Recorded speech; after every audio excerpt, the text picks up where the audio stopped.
My name is Meridith Dennes, and I am the managing partner of Prospect Rock Partners. And I'm here today with Andrea Benson, who is a managing director of Prospect Rock Partners. Thank you for joining us. Andrea, before we dive in, can you tell us a little bit about your background and experience? I worked 15 years on Wall Street across BAML and Morgan Stanley. And I've spent within that 15 years, 11 years in the campus recruiting space. I've spent the majority of that time recruiting for investment banking and capital markets, summer analysts and associate roles.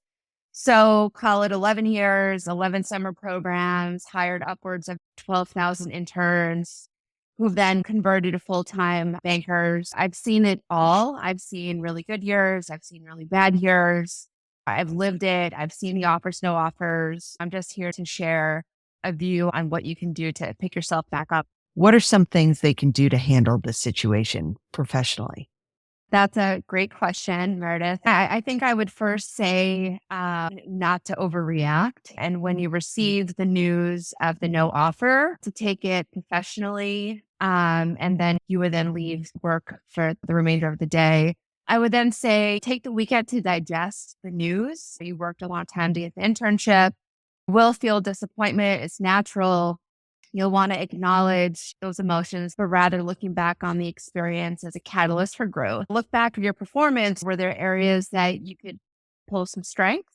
Were there areas where you struggled? And be honest with yourself. When you have a stellar group of interns and you're basically at times splitting hairs to make a decision, there's unfortunately not much that can be said to help you move on from the no offers situation. Yeah. So what do you think about securing recommendations? Any thoughts here? What's the best path forward? How do you be the most productive in a bad situation? I feel recommendations from that recruiter or mentor would be appropriate if you're comfortable enough to ask them. I would preface the question holistically by saying that I would see the recommendations play most likely used with interns who were put on hold versus a true no offer. You know, it might be a bit more difficult to secure someone to vouch for you, given you didn't get an offer or a hold coming out of the program. I would say utilize your campus recruiting contact and your mentors from the program to potentially get their perspective on what you could and should do next.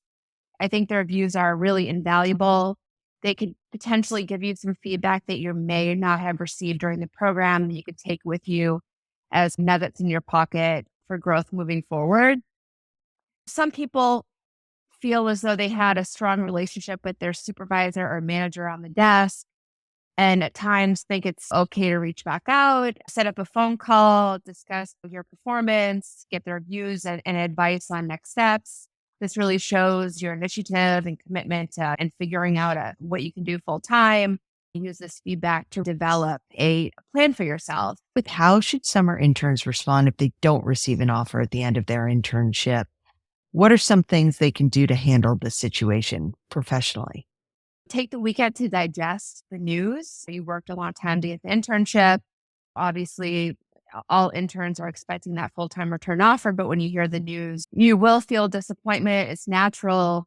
Look back at your performance. Were there areas that you could pull some strength?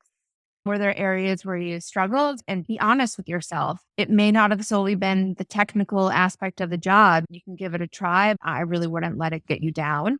This has been Meridith Dennes with your weekly IB recruiting brief. As always, keep your face towards the sunshine, your skills sharp, and your network strong. For personalized guidance and additional resources, consider reaching out to Prospect Rock Academy.